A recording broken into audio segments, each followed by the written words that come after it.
hakka üldse rääkima, mis me teeme, meil on need raamatud käes, kust me hakkame ette lugema, kõik teavad isegi juba. Mina tahtsin sisse juhatuseks lugeda siit ühe väga olulise lause. Muud vaba aega päikeselinnas ei tunta, kui ainult seda, mis eneseharimisele pühendatakse. Seepärast käivadki nad salgakaupa linnast väljas maal jooksmas, vibu ja arkebuusi laskmas, metsloomi küttimas, põllutööd tegemas ja taimi tundma õppimas, kord üks, siis teine salk. Ja tahtsin seda lugeda selle pärast, et ma olen väga hea meel, et üks salk on ikkagi saanud ka siia tulla ennast harima. Ükski naisterahvas ei andu mehele enne, kui ta on 19 aastast vanaks saanud. Ja ükski meesterahvas ei jätka sugu enne 21. eluaastast. Aga kui ta on kahvatu ja nõrguke, siis lükkub see veelgi hilisemaks. Enne nimetatud aega on mõnel noormehel lubatud vahekorda astuda viljatu või lapseootel naisega, et keelatud suhteid ennetada ja siis soo jätkamise järelvaatajatest emandad ja isandad tulevad vastu, kui Veenusest kimbutatu on saladuskatte all seesugust soovi avaldanud. Enne kui see aga teoks saab, kuulatakse ära nõukogu peamees, kes on suur tohter ja allub armastusele. Kui aga kedagi tabatakse sodoomialt, langeb to suurde häbisse ja peab 2 päeva ringi käima king kaela riputatud. Märgiks, et on loomupärase seaduse vastu eksinud ja ilmakorra pahupidi pööranud. Juhtub seda veel teinegi kord, on karistus juba suurem ja viimaseks karistuseks on surmaotsus. Aga noormeest, kes 21. eluaastani vahekorrast hoidub, pärjatakse auavalduste ja ülistuslauludega. Kuna nii mehed kui ka naised on kehaliste harjutuste ajal muistsete kreeklaste kombel alasti, näevad kasvatajad varakult, kes on valmis sugu jätkama ja kes mitte, ning kes omavahel kokku sobivad. Ja sellele vastavalt heidavad noored ühte igal 3. ööl, olles enne korralikult puhtaks pesnud. Ja ikka nii, et tugevad ja nägusad naised tugevate ja julgete meestega, paksud kõhnade ja kõhnad paksudega, et järelsugu kenasti tasakaalus oleks. Kindlaks määratud õhtul teevad noored voodid lahti ja heidavad magama vastavalt emandalt või isandalt saadud juhtnööridele, aga vahekorda ei astuta enne, kui toit on korralikult ära seeditud ja palved loetud. Lisaks on naistel kombeks imetleda suursuguste meeste kujusid. Ja seejärel minnakse akna alla, et paluda taevaselt Jumalalt, et järelsugu saaks tubli ja tugev. Kuni ühte heitmiseni magatakse eraldi kambrites, mis järel teeb emand määratud hetkel mõlemad kambriuksed lahti. Tolle hetke teevad kindlaks astroloog ja tohter, kes rihivad aega, mil Merkuur ja Veenus asuvad päikesest idal pool soodsates majades ja Jupiter, Saturn ning Marss moodustavad Merkuuri ja Veenusega positiivseid aspekte, nii nagu ka päike ja kuu, mille asukoht määrab tihti ära elujõu ja eluea pikkuse.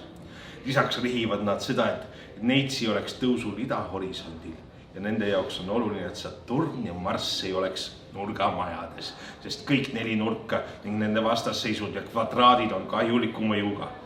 Nendest nurkadest lähtuvad elujõu ja saatuse allikad, mis omakorda sõltuvad sellest, millises suhtes on harmooniline tervik oma üksikute osadega. Neid huvitavad ainult positiivsed aspektid, kaaslastele nad tähelepanu ei pööra. 3 päeva enne ühte heitmist ei või tulevased lapsevanemad hakkama saada vähimagi patuteoga ja peavad olema täielikult loojale pühendatud. Meesterahvad, kes viljatute lapseootel või väheväärtuslike naisterahvastega kas siis lõbu või vajaduse pärast ühte heidavad, nimetatud tingimusi järgida ei tarvitse. Ametimehed, kes kõik preestriseisused ja õpetlased ei või soo jätkamisel asuda enne, kui on paljude päevade jooksul järginud arvukaid tingimusi ja kitsendusi, sest on tõsi, et see sinane, kes pühendab end mõttetegevusele, jätab unarusse oma loomaliku pooluse.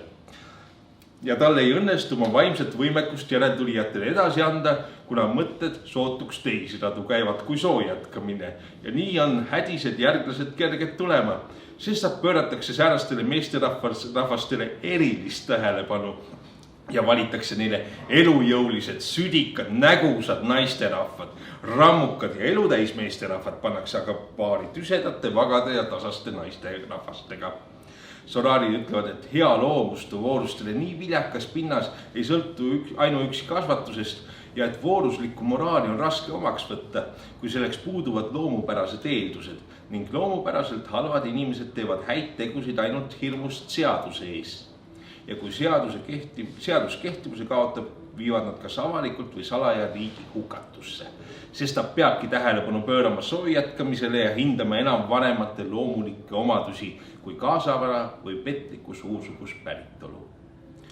Kui naine ühest mehest käima peale ei saa, siis heidab ta ühte teisega ja kui lõpuks selgub, et ta on viljatu, saab ta ühiseks, aga sellisel puhul ei jagada emandate eesõigust kuuluda soo jätkamise nõukokku ega privileege lauas ja templis.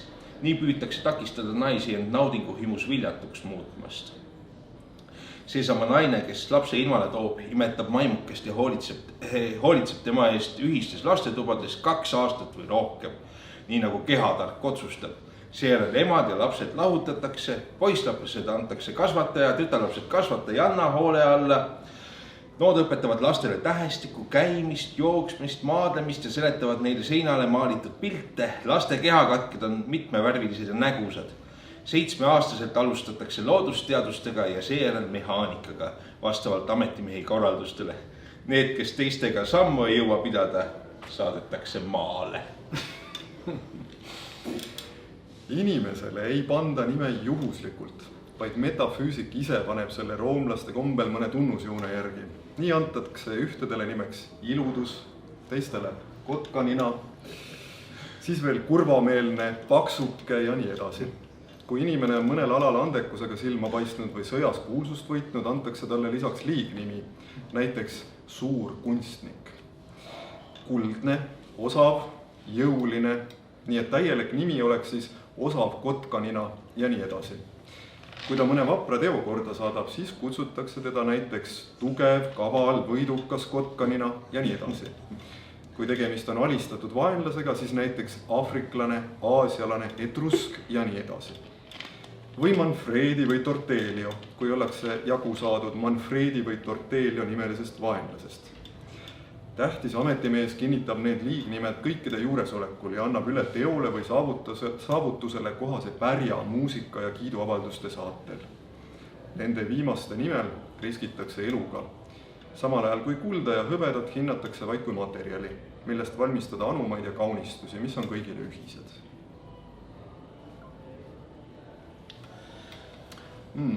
Kuidas on aga lood kadedusega, kas soo jätkamisest või ametitest kõrvale jäämine mitte haabumist ja valu ei põhjusta ja kas neid ka ahnus kimbutab?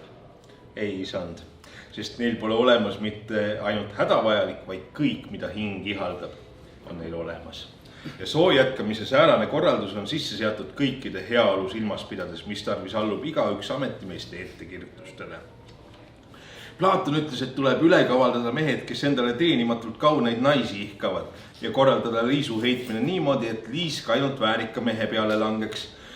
Aga päikeselinnas pole tarvis pettusega inetutele meestele inetuid naisi sokutada, kuna seesugune nende hulgas polegi. Kehalised harjutused annavad naistele terve jume ning tugevad ja sihvakad ihuliikmed, aga kenaduse all mõistetakse seal just rõõmsat meelt, reipust ning sihvakust.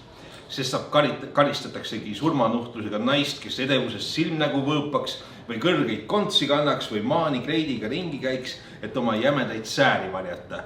Aga neil polekski võimalik seda kõike teha, sest kust nad selliseid asju endale saaksidki.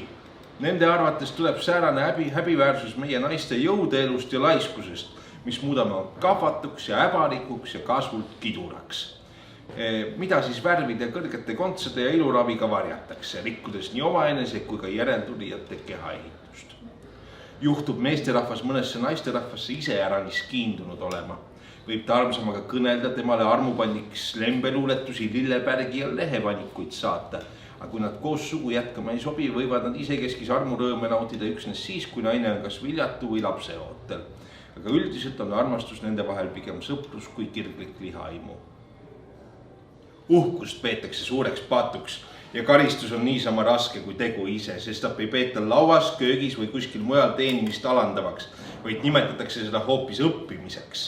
Ja solaaridel on kombeks öelda, et jalale on käimine niisama auväärne kui silmale vaatamine ja nii on iga töö tegijale ühtviisi auväärne, orgi ei peeta, kuna neile piisab omaenese tööjõust ja seda isegi rohkem kui küll. Aga meie kandis on asjalood teistsugused, sest Napoli 300 000 elanikust rügavad tööd teha vaevalt 50 000 ja need rabavad kokku varisemiseni.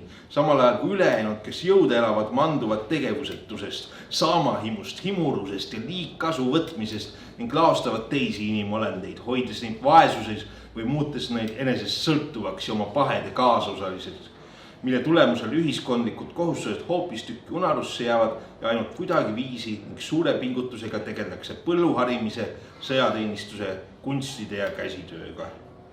Solaarid leiavad, et suur vaesus teeb inimesed lurjusteks, kavalateks, varasteks, salalikkudeks, lindpriideks, valetajateks, valetunnistajateks ja nii edasi. Ülemäärane rikkus aga ülbeteks, uhketeks, rumalateks, reeturlikeks, hooplejateks, kes võtavad sõna siis, kui targem oleks suud pidada. Kogukondlik eluviis seevastu teeb kõik ühtaegu rikasteks ja vaesteks. Rikasteks sellepärast, et neil on kõik olemas ja vaesteks sellepärast, et neil mingit omandit ei ole. Sestap ei teeni mitte nemad asju, vaid asjad teenivad neid. Ja sedasama ülistavad nad ka kristlastest vaimulike ja veelgi enam apostlite elu puhul. Vaenlastele andestatakse meeleldi ja neid koheldakse pärast võitu leebelt. Kui lõhutakse maha kindluse müür, hukatakse valitseja või tekitatakse vastasele mõnel muul moel kahju, siis tehakse seda kõike ühe ainsa päeva jooksul, mis järel aga koheldakse võidetuid kenasti.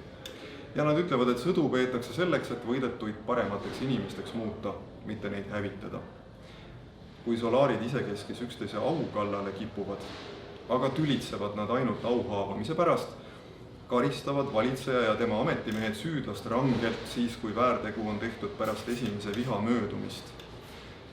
Kui solvati sõnadega, siis lahendatakse asi sõja ajal, sest nende arvates tuleb viha välja valada vaenlase peale.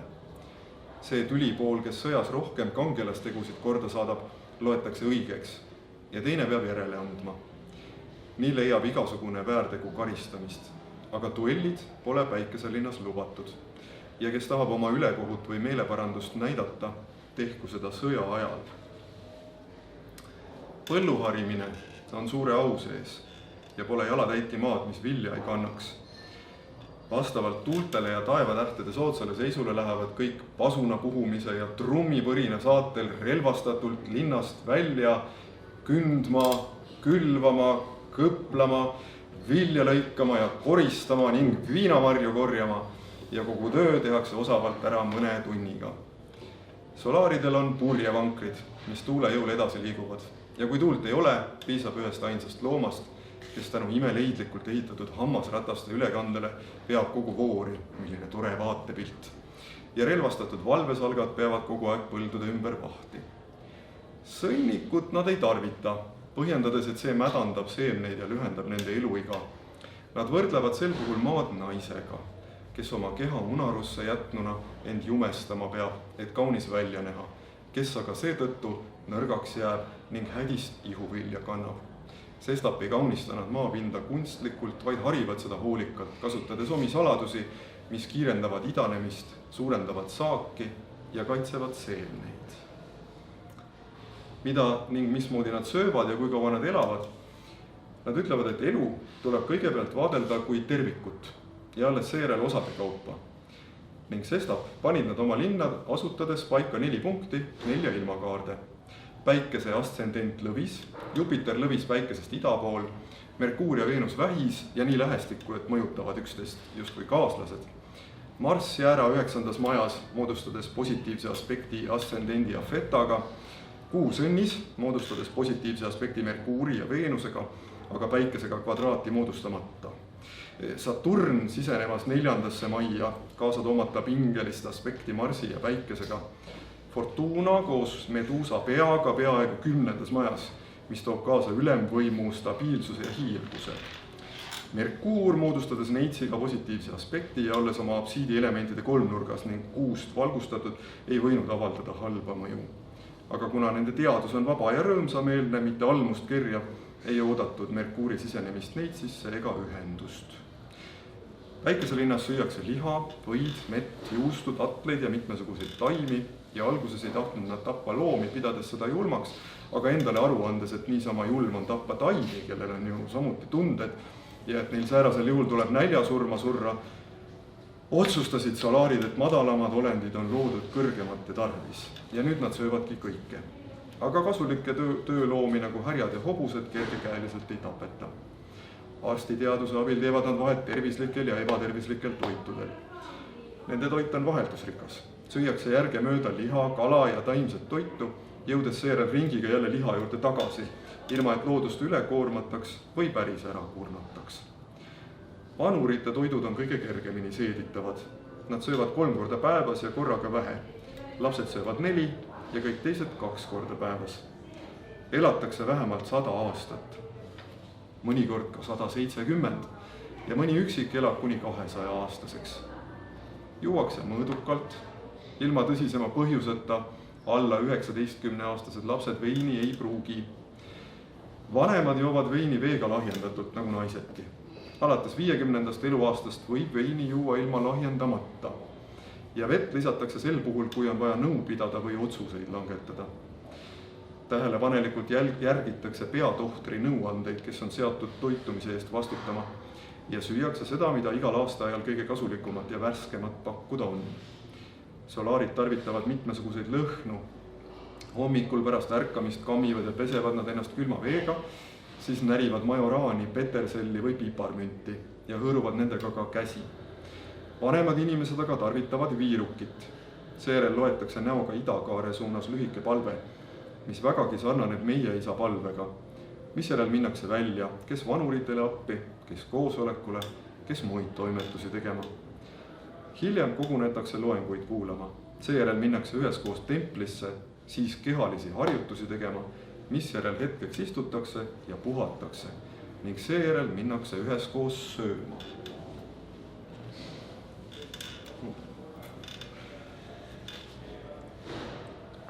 Solaarid ütlevad, et naiselik märk tähendab viljakust ja nad ennustavad, et valitsema hakkab nõrgem sugu. Sellepärast ongi meie sajandil nii palju naissoost valitsejaid, näiteks nagu Amazonid Nubia ja Monopatapa vahel, eurooplaste seas Roxelana Türgimaal, Bona Poolas, Maria Ungaris, Elisabeth Inglismaal, Katerina Prantsusmaal, Margareta Flandrias, Bianca Toskaanas, Mary Sotimaal, Camilla Roomas, Isabel Hispaanias, kes avastas uue maailma.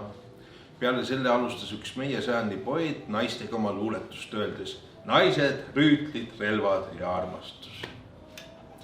Poeedid on neetud, kui nende üle valitseb Marsi mõju ja nad tänu Veenuse ja Kuu mõjudele kõnelevad nad oma soo iharusest ja hooramisest. Mehed muutuvad naiselikeks ja pöörduvad üksteise poole öeldes madam. Näiteks Aafrikas, kus valitseb vähk, leidub lisaks Amazonidele ka naiselike meeste lõbumaju nii Feesis kui ka Marokos. Ja peale selle tegeldakse seal mail veel teiste jõledustega. Lisan veel ainult seda, et solaarid usuvad tahtevabadusse ja nad ütlevad, et kui 40-tunnise piinamise jooksul ei lausu inimene üht ainsatki sõna ülestunnistusest, mida temalt kuulda tahetakse, lihtsalt sellepärast, et ta on otsustanud vaikida, siis järelikult ka tähed, mis mõjutavad meid palju kangemalt kui maised asjad, ei suuda sundida meid tegutsema vastu meie enese tahtmist. Aga kuna tähed põhjustavad märkamatult teatud meelemuutusi, siis järelikult see, kes rohkem meeli kui jumalikku mõistust järgib, on tähtede negatiivsele mõjule vastuvõtlikum. Seesama tähtede konstellatsioon, mis Luteri kehast pani erituma mürgiseid aure, pani samal ajal meie jesuiitide ja Hernán Cortesi, tänu kellele Kristus Mehhikosse levis, kehasid eritama vooruste hõrke lõhnu. Aga sellest, mis maailmas peagi juhtuma hakkab, jutustan ma sulle üks teine kord. Nagu ütleb Püha Paulus, on ketsedlus meeleline, seega kallutavad tähed tunde inimesi ketsedluse poole. Mõistuse inimesi aga juhivad nad tõe, esimese mõistuse püha seaduse poole, olgu ta kõrgesti kiidetud, aamen. Ülempreestriks on neil päike ja ka kõrgemad ametimehed on preestri seisuses ning nende ülesandeks on inimeste südametunnistus puhas hoida.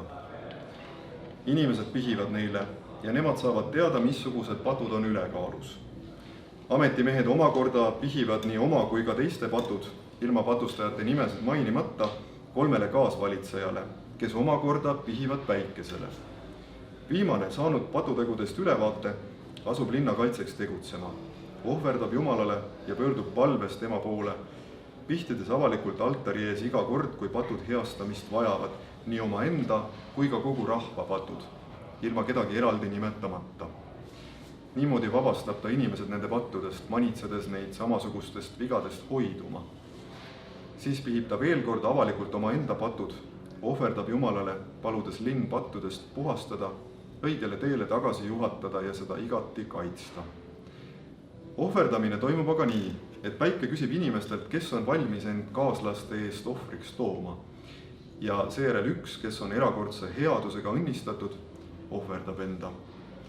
Vaimulik paneb ta lebama lauale, mille külge kinnitatud 4 köit on tõmmatud kuplis paiknevale 4 plokirattale. Ja pärast seda, kui Jumalal on palutud see õilis ja vabatahtlik inimohver, mitte sunniviisiline loomohver, nagu see on kombeks paganatel, vastu võtta, tõmmatakse ta üles väikese kupli kohale, kus ta palvete lugemisele pühendub ja paastub nii kaua, kuni linn on pattudest puhas. Oma palvete ja paastumisega palub ta Jumalat, et see tema vabatahtliku ohvri vastu võtaks. Ja kui sellisel moel Jumala viha 20 või 30 päeva pärast vaibunud on, lastakse ohver alla väljapoole templit ning temast saab preester, keda elu lõpuni armastatakse ja austatakse, kuna ta ju valmis oli oma elu teiste eest ohvriks tooma, aga Jumal ise tema surma ei soovinud. Füüsikaseadustele toetudes ütlevad nad, et päike tõuseb põhjapoolkeralt, et vastanduda maale, mis pärast loomist algselt oma jõu just sealt sai, samal ajal kui päike oli lõunapoolkeral. Nii et õigus on neil, kes nagu juudid ja kaldealased maailma loomise septembrisse paigutavad, aga mitte meie kaasaegsetel. Ja nii tõustes, et kaotatud tasa teha, veedab päike põhjapoolkeral rohkem aega kui lõunapoolkeral ja sellepärast näib, et ta järgib ekstsentrilist liikumisteed. Nende arvates on olemas 2 materiaalset algelementi, isake päike ja emake maa. Õhk on ebapuhas taevas, tuli tuleb päikesest. Meri on maa higi, mille päike on vedelaks muutnud ja mis seob omavahel õhku ja maad, nagu veri seob inimese hinge ja keha.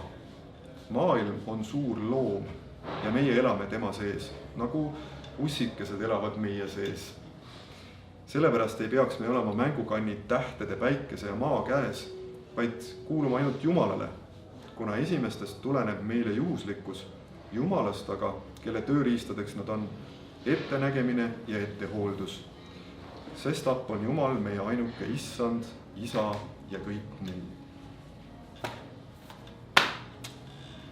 Aitäh!